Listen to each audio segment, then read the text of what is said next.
All right. I have already forgotten how we opened this podcast.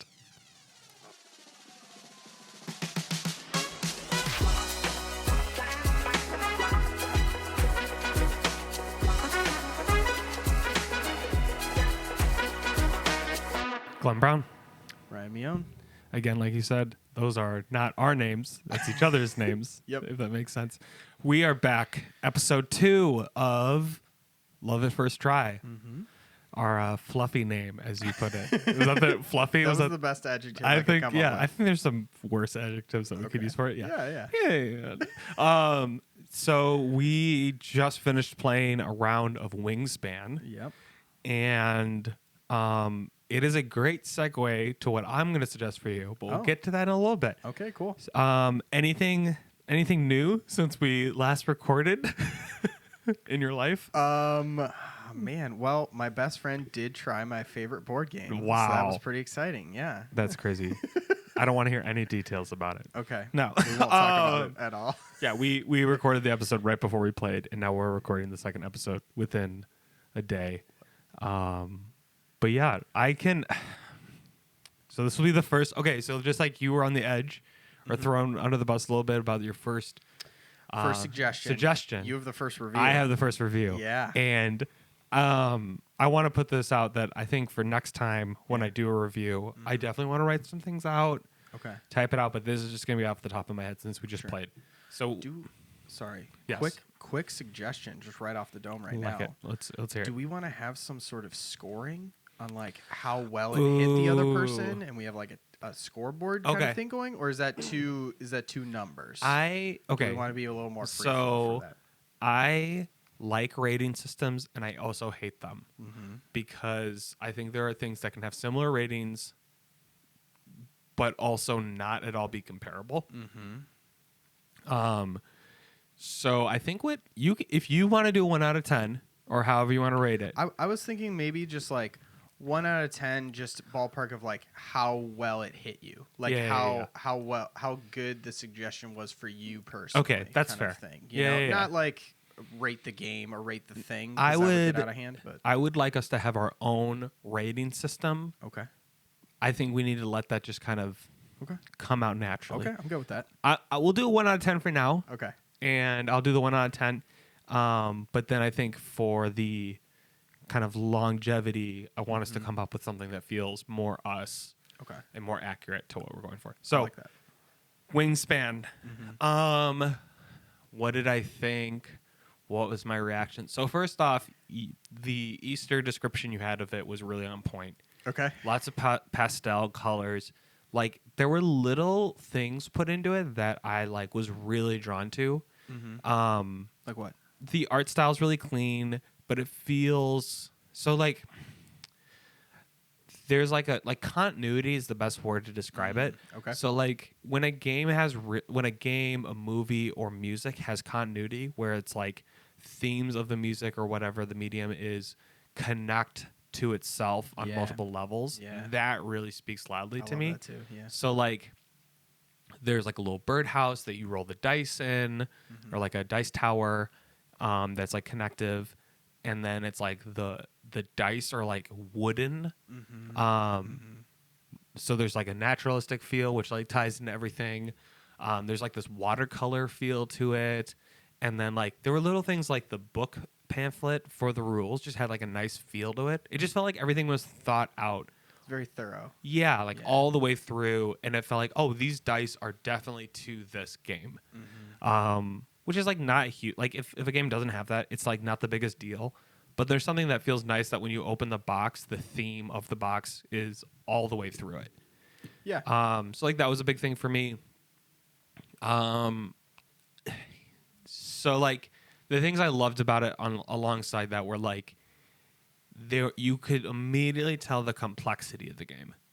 So like it had a very like I think there's like a name for it, but it's like the entry level to get started, like the commitment that you need to get into it is really low, Yeah. but then it's a really like high ceiling.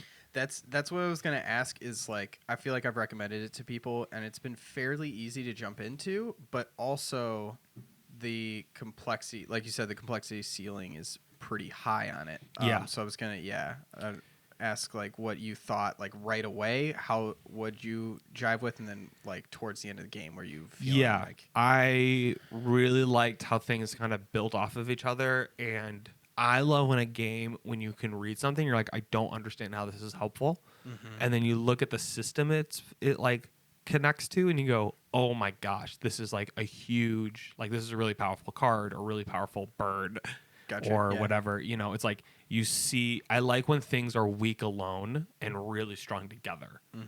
So like that kind of, I loved the idea of like what I call like snowballing, where it's like, Yeah. oh, this is good, and if I stack this on top of that and this on top of that, then I have this thing that's snowballing, and it was cool to like have. I think it was like the gain food column. Every time that I used that, I just got like thing after thing after thing, so it became really beneficial. So I think that was like really cool and really impactful. It was just playing the two of us. Yeah. Yeah. So that was a piece where I was like, oh, I could see how this would definitely be more interesting with more people. Yep.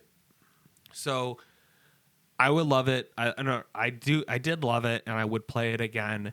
Here was like my one gripe about it, which I think is more about me than like I don't want this to be the case for this game. But like I couldn't beat you. Like I couldn't screw your game up. Yep.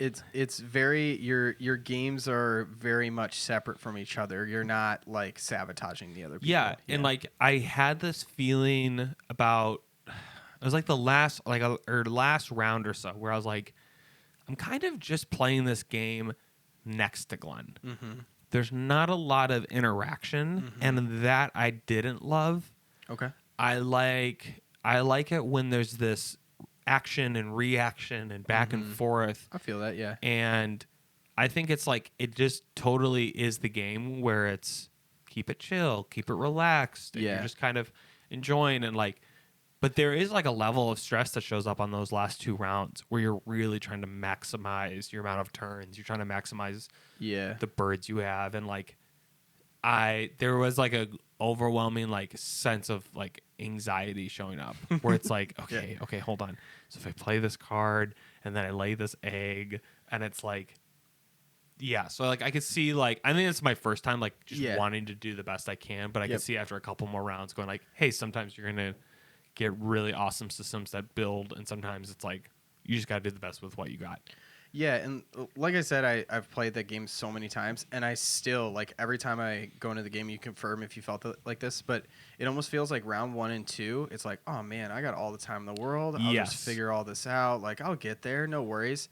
And then it's like you're halfway through round 3 or finishing up round 3, and you're like, oh, my gosh, I only have 5 turns left. Like, what is happening? I don't know what to do. Like, it just catches up with you so quickly. Absolutely. Yeah. I'm trying to think if there's anything. It was like a really simple game, which I liked too. Like, not simple in the sense of, I don't know. It was like, you're like, hey, you do this, then this. And for someone who's really used to like highly complex games, it was like, oh, I get it. Yeah. Okay, cool. Like, I feel like one of the reasons even with its complexity, it's easy to like pick up is because there is like a rootedness to the real world with everything. Like I feel like Scythe is a really hard game to pick up on because like there's factions of like bear people and like there's like all this stuff that is going on that isn't like rooted in reality very much. yeah. But in this game, it's like, okay, I can lay eggs and put them in birds' nests. Like, you know, like all of the actions make sense. The context of it. Of the context, yeah. So, like, it's almost like you just think about what birds do and, like, you're good to go, you know? And I like I really like games with, like, separate boards. I think that's, like, sometimes that I'm liking less and less with games is when you all have to share one board. It's just like, especially like we've played games where there's like 6 or 7 people, and it's just really hard. Like and especially like you're crowded on the table, people are not at the right angles. You can't reach the board sometimes. Exactly, and then like it was just little things thought out where it's like the top, like there's like a long box that holds the card, and then the top of that box, like the lid, is also is like used to sort through cards, and like Mm-hmm. it was just like you could tell that a lot of love and care was put into it. Yeah. And it's so funny because there's so many parallels between this and the thing I'm going to suggest. Okay. So I'm like excited about it. Yeah. I know we're only like 10 minutes in. Sure. But I kind of want to say let's do our imaginary ad break now. Can I speak to one more thing? 100%. Because Okay. yeah. Okay, so you mentioned a little bit while back that like there's not that like competitive butting with other Yes. people, and I don't. The game is definitely not designed for that. You Yeah, know? exactly. Like, you're not going to be butting heads with other players, and I totally understand for some people like you want that competitive, Yeah. like you want to mess people up, like Yep. that's kind of the fun of the game. I do think there is a little bit more of that as you play the game more because, like I said before, every game is different. And once you start to learn the birds, like you like hear the name of the bird and you know the ability and stuff Yep. like that, you really start to pay attention of what other people are doing and seeing like the strategies they're employing. There was a little bit of that for me right at the end when I was like, oh, if I grab this bird, that stops him from doing blank. Yeah. And so like I think I was naturally looking for that. Mhm. And I think like you said, it comes with just understanding the flow of the game, understanding like the powerhouse birds, you know. Because I've learned a lot of like I've seen someone like pull a trick where like these three really specific birds went together really well, and I was like, oh man, I got to remember that, like so I can look Yeah. out for those birds. And maybe even a little bit where it comes in is there's that tray, right, where you can draw birds from the deck or birds get put in this tray that everyone can see. I can start to see those like pairings or triplets of birds that are really good. Yeah. And if I see that you have two of them and one just hit the tray, I'm going to grab it right away Yep. just to burn it so you don't get it. Yep. So you start... Because there's a lot of those cards that's like, hey, get rid of this card from your hand. Yeah. And you get a point from it. Yeah. But you're now preventing someone else building a better system. So as you kind of get a grip of more of the strategy, you are kind of looking at other people's boards and you're not so focused on your own so much. But yeah, Yeah. there isn't going to be that like really aggressive hitting each other kind of thing. You bringing that up also makes me think of something where like, okay, so I think both of our wives are similar in the sense of like they just kind of want to play the game. Yeah. Like Yeah, which is why I think this is perfect. Jackie's for 'em. like highly competitive, but also it's like it's got to be something really simple. Mm-hmm. And I think this like game really scratches. I don't know. It's cool because it's positioned in a way that's like, hey, you don't really need to understand really complex board games to get this. Mm-hmm. There's enough complexity that if you do want that, It's going to it draw us in. It satisfies you. If you're looking for like a straightforward gameplay, Mm-hmm. it also works for that. So, because I think that's sometimes the issue that comes when I'm trying to suggest games for Jackie and I to play. It's like, okay, this game's really simple and straightforward, and you like it, but like I feel like I'm kind of bored because I want something more complex. Yeah. And then if we play something super complex, it's like, okay, like you're taps out quick. Yeah, exactly. So it's I do think this is the perfect. We just got the baby down to bed. We're gonna break Yes. open a bottle of wine and just like play a couple rounds of Wingspan. Yeah, It's been exactly. the perfect game for that. yeah. I think like playing. I think also the thing is like playing against you. Mhm. I don't want to just beat you. I know. We're I very want competitive. With I each want to other. crush you Yeah, and like yeah. just push you into the dirt. And this Mhm. game's like, hey man, We're just here just to have chill fun. for a second, Yeah. all right? Like just look at these birds. Just And I'm have some like, fun. Yeah. but how do I destroy one? How do I make him never want to play this game with me again? Like, that's just like so playing with you. Yeah. Yeah. But if I was playing with my wife, you know, we had a bottle of wine or like chilling out, playing Yeah. some, and you like said, yeah, I like listen to lo-fi. I'm like, oh yeah, just Yeah, lo-fi, listen to the lo-fi and just laying eggs. especially when that lo-fi, like every once in a while you hit a lo-fi song that has like some nature sounds in it and some birds will be chirping. Okay, And I'm like, oh my gosh. Side Perfect. note: Lo-fi Garden A lo-fi garden. is a, Is it a it's playlist? on Spotify. Okay. It'd be perfect. This is not my suggestion. This is Sure. my mini. Okay, Okay. Mini this should be suggestion. something. Okay. Mini This suggestion. is my mini suggestion. Okay. Is Lo-fi Garden on Spotify? It's like my go-to work playlist. Okay. It's lo-fi that's like really incorporates like nature and bird sounds Mm. specifically. Okay. Kind of think of like going down like if you're in a garden listening to lo-fi, and then they incorporated the garden sounds into that music. It's great. It's like a pink kind of leafy garden dream. He's looking it up right now. Dream thing. So yeah, I'm definitely writing it down so I don't forget. I think that's a great word. Wingspan. Okay. So to the rating system, I think it's a solid 8 out of 10. Oh, it's pretty good. Yeah, I'll take I think that. it's a solid 8 out of 10 Okay. for like you knowing me. Okay. And I loved the complexity of it. I loved how the entry point. It was like a wide gateway, high ceiling. So easy to get into, easy to like keep strategizing. Yeah. I liked that I could feel the sense that every time I'm playing this, it's going to be different every single time. Yeah. I think those last two just comes to the fact of like wanting something a little bit more competitive, a little bit more backstabby. Okay. I dig that. But it's also like I'm not always gonna want that game. Yeah. Like one of the setting. Yeah. one of the games I've recently been just getting really into is Uno. Okay. Like, which is such an underrated game. Man, such a high ceiling. Yeah. Low, very wide gate, very low ceiling. But Yeah. it's just the whole game is backstabbing. Yeah. Yeah. Draw 4 It's cards. Just skip your turn. constantly screwing And it's people like over. that feeling of making someone like foiling someone's plans for me Yeah. is like you're gonna get a 10 out of 10 out of me, which is like, what does that say about me? Yeah. We don't need to think about it. Okay. To that point though, I do think this podcast will be interesting because I feel like I've known you for like a decade now. Oh my gosh. At least. It will be fun to like try and really hone in on like what I think the perfect Ryan board game is, you know? Yeah. Like I'm excited to like keep trying board games or shows or whatever and like keep bumping my score up. Yeah, you know?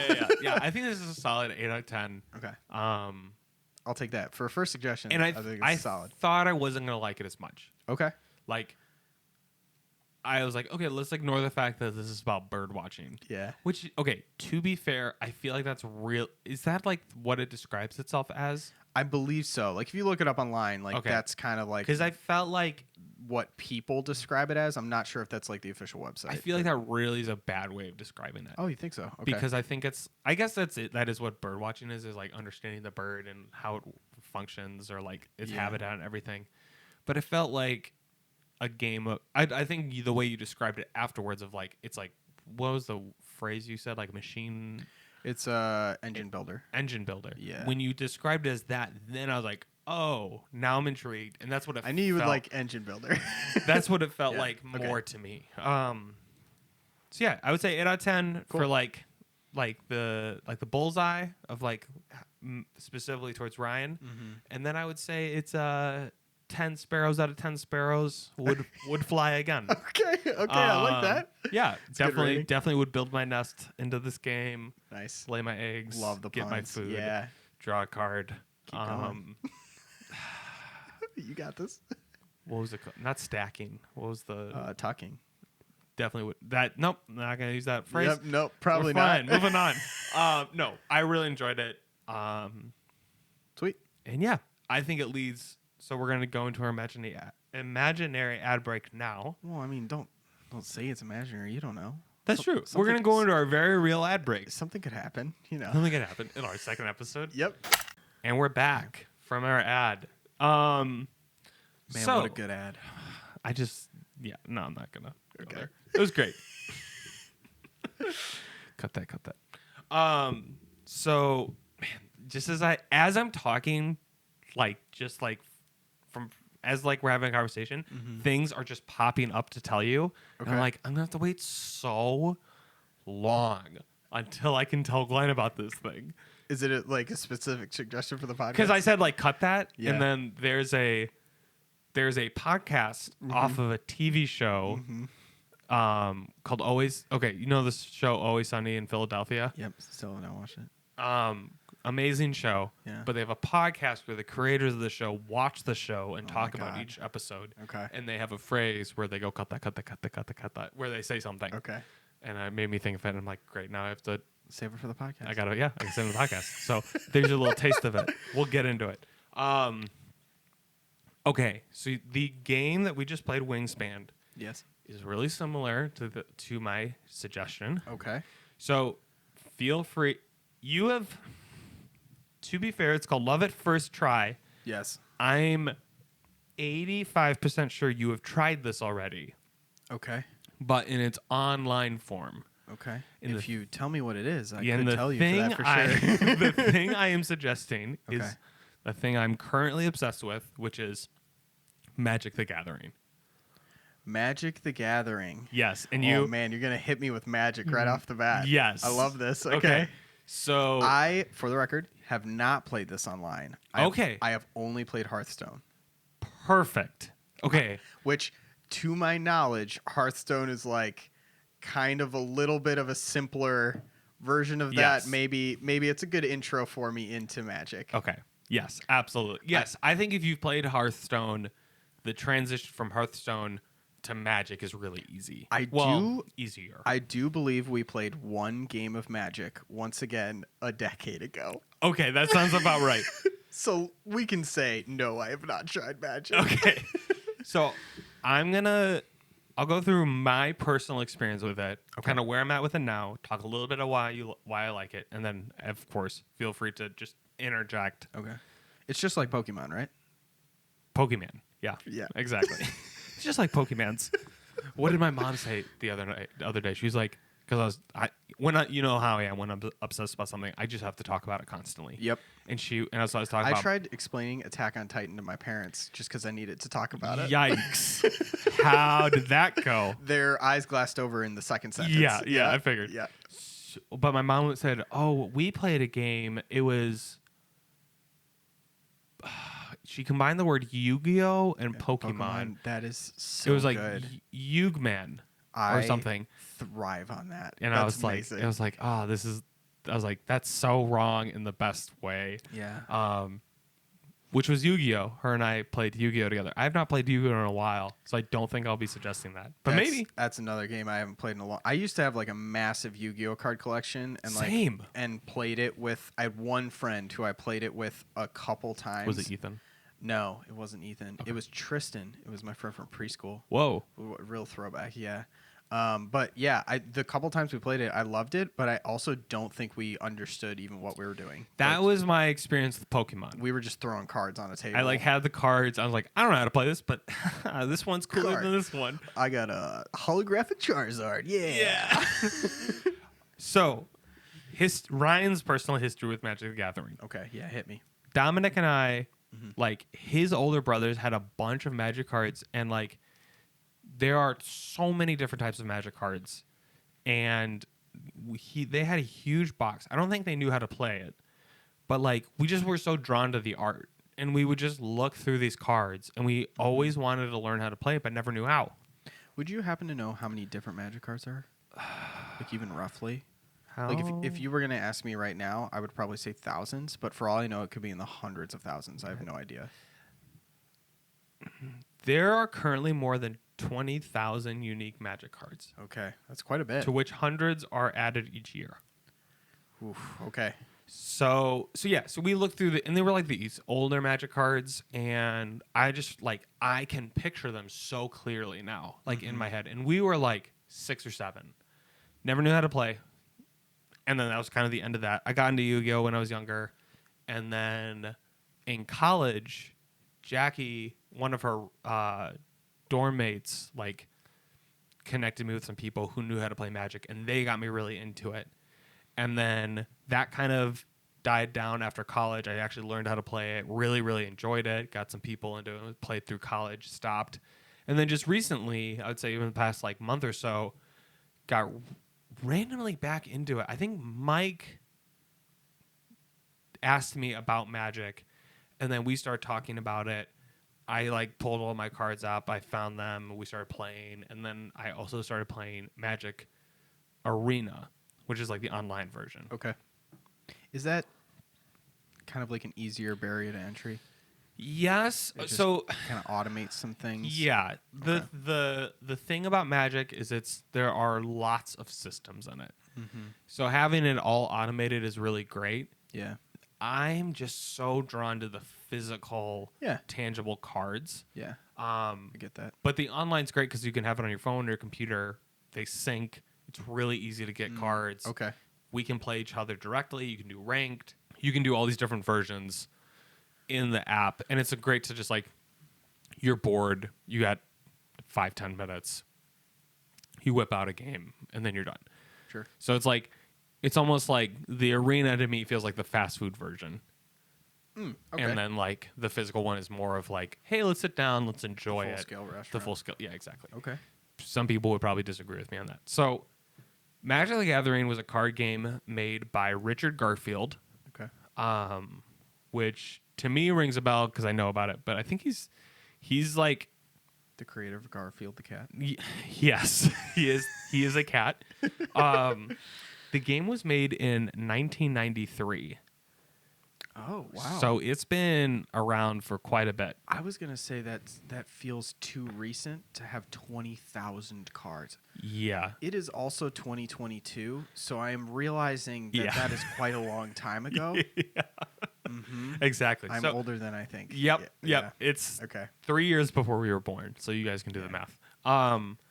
But how do I explain it? So it's also Wizards by the Coast, which also does really? Dungeons and Dragons. I did not know that. And actually, recently, a lot Okay. of the Magic cards are Dungeons and Dragons based, which is fun. Interesting. Okay. Like they have I like a that. Mind Flayer card, which like takes control of another card. Sure. Yeah, so a lot of fun stuff. So Okay. the thing that I'm drawn to about Magic is similar to Wingspan, which is actually like there is a really simple, like the actual mechanics of playing it are really simple, but then you have cards that react to other cards that create insane broken systems. I mean, it's got to be with 20,000 unique cards. There has to be broken cards all the time. absolutely. Do they remove cards? So this is where it gets really confusing. Okay. And this is the thing about Magic the Gathering for me is like you're gonna try it today, but there's a very deep like rabbit hole you can go into Magic. But so there's different ways you can play. Oh, you know me, I never fall into rabbit I holes. know. So this is why I think you'll like it. So you have different ways of playing or different like sets or rules.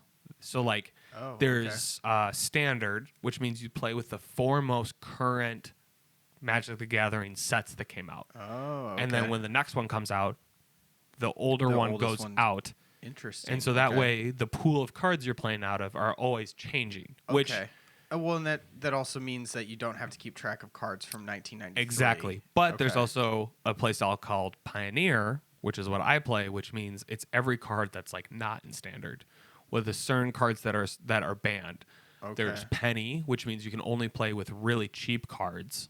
I have heard of that. Yeah. There's Commander, which is like a totally different playing style. Okay.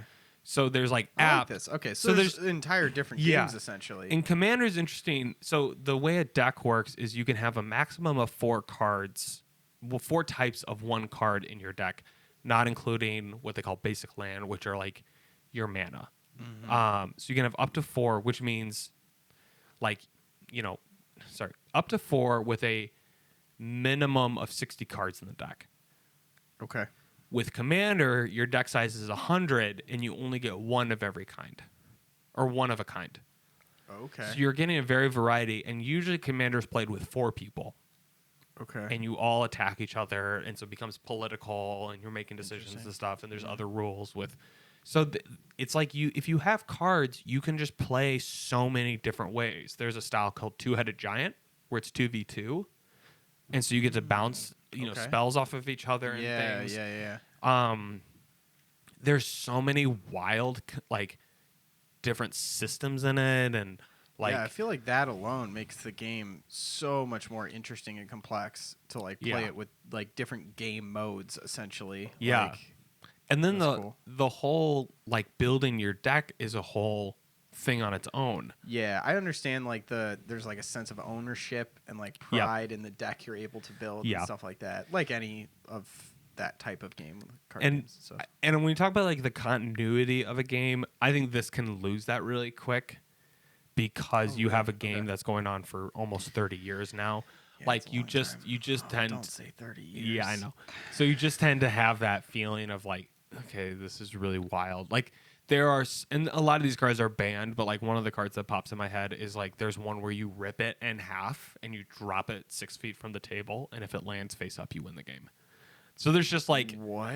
there's one card that's And then the card is torn in half and exactly done? you can't use it anymore. That is the most wild So there's, like- idea to put in a card game Yeah. ever. Is this is a one-time use Yeah, card? exactly. It's banned. Like you can't. No one's gonna let you use that because it just ruins the game. I But it's guess. such a funny. I wonder if that was a cash grab. It has to be. They're just like, I need to find- this is the ultimate card, but once you use it, it's gone. It's so done. you gotta buy more. Yeah. There's and they like, and that's the thing so is interesting. the card. Like once you understand the game, a card can have a really wild rule, and like there's a lot of text on some of these cards. So it's like this is where it becomes harder for intro players. Mm-hmm. But like once you understand it, it's just like you can get these crazy systems and combos going. Yeah. Like there's one deck I'm working on where basically it's 2 cards that when they enter the battlefield can create an infinite amount of squirrels, like of these like little creatures. So you just like okay. on that turn you can literally create 1,000,000 squirrels, Yeah. and then the player has to figure out how to, go against that. But what's just so cool to me is like you learn a system, you learn how to play, and then basically like every other card is now teaching you how to break those rules. So it's like, here's how you play, and here's an exception to every single one of those rules.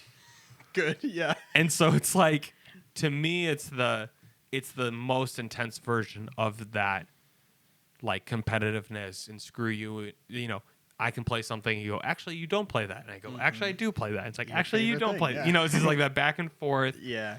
And there's so much like reaction and attacking and strategizing, and then there's also luck because you're drawing your cards randomly. Yeah. So cool, you have the best deck, but Yep. like if you're drawing crap, that's all you get. Yeah. Like there is a level of randomness. So it's not just, I mean, obviously if you spend the most money on on the best cards, like that's just how it, pans out. I mean, which is why you have penny mode, right? Like, Yeah, exactly. So then you could play that. And I'm trying to think of like the colors of the cards are also really interesting to me. So there's 5 colors in the game. Mm-hmm.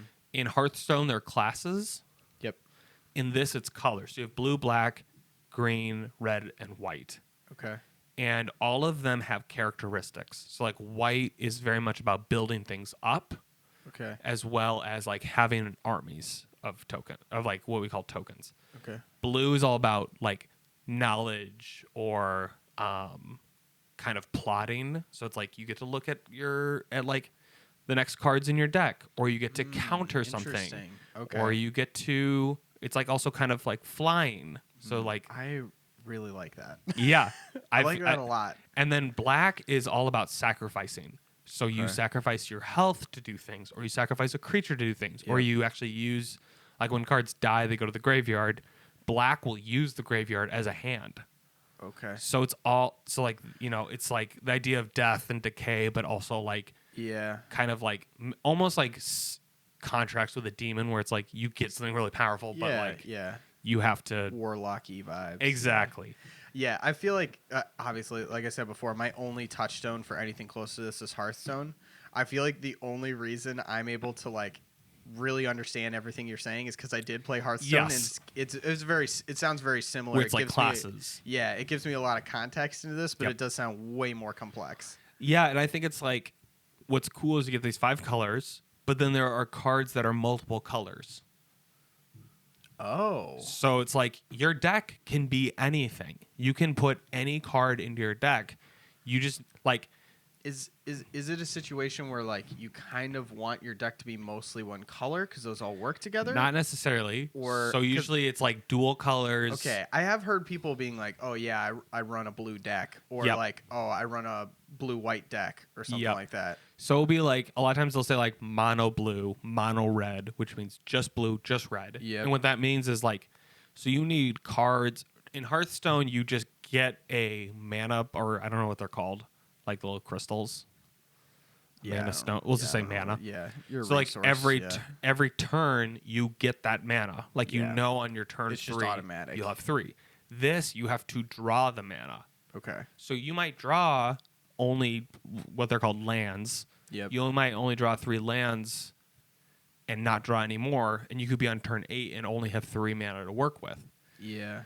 And for every mana, it needs to align with the color.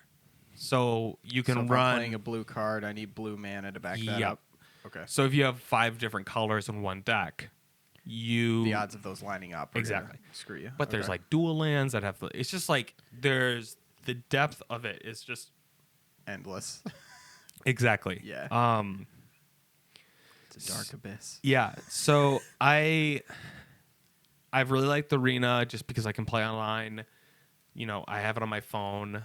Sometimes I play online with my friends. Yeah, I feel like if I'm really gonna give this a shot, I almost want to do both a little bit, you know, Yeah. and like do the in-person card play and like see what other people are doing and like talk to them about Yep. what they're doing and get that quicker, fast pace like automated system too. And something we'll try. We might try tonight. I'm not sure. Is a thing called draft, which Okay. like I have just started to dabble in, and I think it's really cool. So like, just like every card game, you get those little packets, like Yep. booster packs. Yeah. Yeah. So there's a whole game style called draft. I think is the right name. I'm still like learning more about this. Sure. But basically, you buy a box Mm-hmm. of, I don't know the amount. Let's say 20 booster packs, and you get a group of 8 people.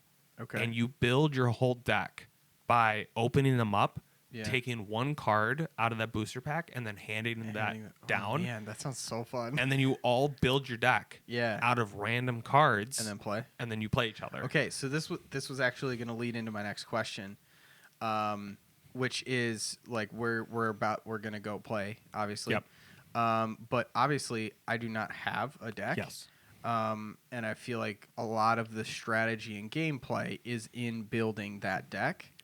So I guess what am I going to do tonight? And Yep. 2, how would you recommend someone play for the first time? Like, should someone build them a deck to just use for the first time, or just pull a bunch of random cards and go for it? Like, what do you... Yeah. So the thing is, like, the building of the deck is really only part of the game and something you don't even have to do.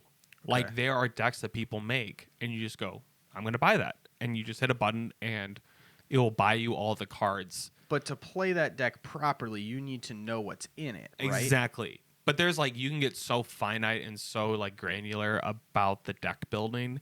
So, like, what we'll do is I have pre-made decks, Okay. and I'll kind of explain to you, hey, here's the strategy. Here's the win condition of this deck. Got it. And that's the other thing I love about this game is, like, there's so many ways to win. Yeah, I guess we haven't even touched on how do you win this game. So you start with 20 health points, Okay. and then you basically go back and forth and use Hit each other? spells or creatures. Okay. But it's not like Hearthstone. I can't ever target your creatures. I can only target you. And Okay. you decide, do I block with this? Do I let that damage go through? Oh, okay. So I basically choose if I want a creature to like take the bullet for me. Yes. Okay. And then you might have a card that says you gain life. Maybe, and there's also, you also lose if you use all your cards in your deck. So there are decks called mill decks, and their whole way of winning is to get you to just discard all your cards. Okay. There's other cards that create really bizarre win conditions where it's like Wait, so there are cards that create different win conditions? I think there's one that's like if you spend this much of mana, you get to create this token, and if you have 8 of these tokens, you win the game. Okay, so let's assume let's assume none of your cards create a new win condition. Yeah. The way you are winning is knocking out each opponent. Yeah, to Like, zero. Yeah, to zero hit, health. which is like what you're gonna experience 99% of the time. Okay. So those like cards that create new win conditions aren't necessarily common. Exactly. Okay. Yeah, but they exist, Yeah, and you they need to be happen. aware of them, and Yeah. you need, and that's the thing. So I'm currently running a blue-green deck. Like that's my current deck that I've been like working on and Okay. tooling. You said blue is knowledge and green is So green is like building, like it's all about really heavy, big hitting creatures, okay. but they're really expensive. So Okay. basically, the blue in my deck is to postpone the game from ending, so that when it gets to the late game, I'm stomping. You got the big boys. Exactly. Out there. Okay. And then also red, which I didn't touch on, That's is such a Ryan deck. I know it's so very good. It's very It's good. like a combo of a wizard and a barbarian. Yeah, So yeah, it Ryan. feels great. Yeah, it's just and that's the thing I love about this game is like I like black, but Okay. it's really hard for me to like. Okay, I'm gonna sacrifice all this life to do this thing. Yeah. Do you feel like there's almost some personality in a person's deck? 100%, which is Okay, what I love. Like okay. that was the thing about Hearthstone is like, yeah, you have the classes, but the class only does. It feels like it only does so much, and it has a certain play style to it. It's very one dimensional. But it just from my experience, like after also experiencing Magic, I'm like, like I just want more from these classes. Yeah. It felt like, hey, you can use this card, and you can't use these cards. Do Where there's no, it feels like there's no parameters to Magic. Where it's like you can use all colors, but really like make it your own. you have to figure that out. Do you do you have a deck that you like see me using based on like Yeah. the things I like to do? you So know? there's a black white deck I have that I think you would enjoy. Okay. There's red. So red is like burn and aggro, meaning like spells that just like deal that damage. Like think of lightning. Think of like cards that like get on the battlefield and then just go and attack. It hits hard, hits fast, but usually weaker creatures. Okay. So like a lot of times with like mono red, it's like you want to win the game as fast as possible because you don't have any answers for bigger stuff down the line. I'm also getting like Dota vibes a little. 100%. Yeah. Okay. So it's I see you being drawn to blue. Okay. I think you and I have that similar like Yeah. countering things, plotting. I see white also being something for you where it's like gaining lots of health and like making your guys stronger and just getting armies to like. So I have a white black deck I have for you to try. I have a blue black one. That one's kind of iffy. A lot of decks. I don't. Mike is rocking a red white one right now, and then we Okay. also have a red white one for you to use. Okay. So Yeah. you can try things Let's go out. for one. And yeah, we'll just kind of try those out. Any other questions or like?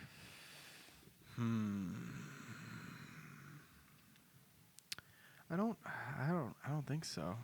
I mean I'm berating you with questions. It's I'm intrigued. I guess I have always been a little hesitant to dive into Magic. It just seems very daunting. Yeah. There's a lot to it, a lot going on. But maybe it's just this podcast, It's but I'm getting very easier- excited to play right now. It's easier to get into Magic than Tarkov. That seems a little wild to me. But Tarkov is fairly daunting as well. Yeah, Tarkov to me feels harder to get into and understand than Magic. Because the thing with Magic is like once you understand the baseline rules, you can read any card and it makes sense. Okay. I feel And that. they all do a good job of explaining, hey, it has this ability. This is what that ability means. Okay. So it's like, it's kind of weirdly learning a language. My one thing that I think will prevent you from fully experiencing or enjoying the game will be like just not being able to dedicate enough time to it. Yeah, I could see that. Because it's like, it's really fun with us. It's really fun online. It does seem like the deeper you go, the more fun it gets. Exactly. Yeah. I don't think, but that's the thing I've really been enjoying about this is like, it's something you can obsess about, but it's not like D&D obsession where I need to spend 8 hours to play. Like you Yeah. can play a game in 10 minutes. Yeah. So like, yeah. It's pick up and it's a pick thing up where and it's go, like I could see it. Like I feel like it's really been itching that side of my like hobbyist Mm-hmm. where it's like I can do research and I can do deep dives. But then if I have a really busy week, I can also just play a game Yeah, here and there. it itches it. Where it's like where D&D is like I want to build the world and I want to build this whole thing. And then I need 8 hours every Yeah. 2 weeks to play it. Okay, so I gave you like a 2-game goal on Wingspan. Yeah. What would you say is like the number of games goal for Magic where it's like, okay, like That's a at good this question. point you'll kind of get it and it may or may not draw you in. Like where's the breaking point? I feel like 4 games. 4 games? Okay. And they go quick. Like they go pretty quickly. Yeah, how long is average game? It really depends on the deck you're playing. So if Okay. you're playing a red acro deck, it can be Real quick. 10 minutes. Yeah. If you're playing a blue green, it it also could be depends on the number of 35 to players, 40. Yeah, exactly. I'm So I feel like after your 4th game, you kind of really get the hang of it and can Okay. play. Yeah. I've seen people pick it up really quickly, and I think you will too. I think after, like, during your 2nd game, you're like, okay, I got it. Okay. Okay. So, I'm pumped. yeah, Mike is actually currently here. So we are gonna wrap it up, and Yeah. we're gonna play some Magic, and Let's then go do it. next episode you'll have a review for us. I'll review and, Magic, and a suggestion. Yep. I'll hit you back. All right. Yeah. This is Ryan Meon, This is Glenn Brown. and we're signing off.